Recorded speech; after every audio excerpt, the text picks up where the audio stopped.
आपण पाहत आहात आपल्या हक्काचे प्रतिध्वनी न्यूज। मिरज तालुक्यातील आळकुड एम येथे आर्थिक वादातून तरुणाचा निर्गुण खून, धारदार शस्त्राने केले वार।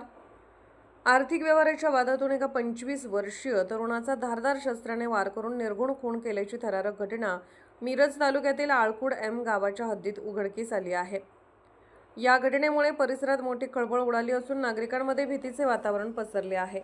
मिळालेल्या प्राथमिक माहितीनुसार मृत तरुण आणि संशयित आरोपी यांच्यात गेल्या काही दिवसांपासून पैशाच्या देवाणघेवाणीवरून वाद सुरू होता।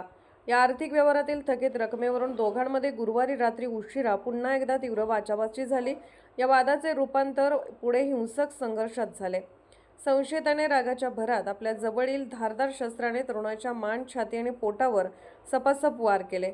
या प्राणघातक हल्ल्यात गंभीर जखमी झालेला तरुण रक्ताच्या थारोळ्यात कोसळला आणि त्याचा जागीच मृत्यू झाला। घटनेची माहिती मिळताच स्थानिक पोलिसांनी तातडीने घटनास्थळी धाव घेतली। पोलिसांनी मृतदेहाचा पंचनामा करून तो शवविच्छेदनासाठी शासकीय रुग्णालयात पाठवून दिला आहे। घटनास्थळावरून महत्त्वाचे पुरावे गोळा करण्यात आले असून फॉरेन्सिक टीमलाही पाचारण करण्यात आले होते।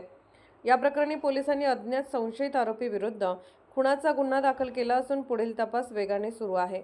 संशयिताच्या शोधासाठी पोलिसांची 2 पथके रवाना करण्यात आली असून लवकरच आरोपीला ताब्यात घेतले जाईल असा विश्वास पोलिसांनी व्यक्त केलाय। या घटनेचा पुढील तपास स्थानिक पोलीस करत आहेत।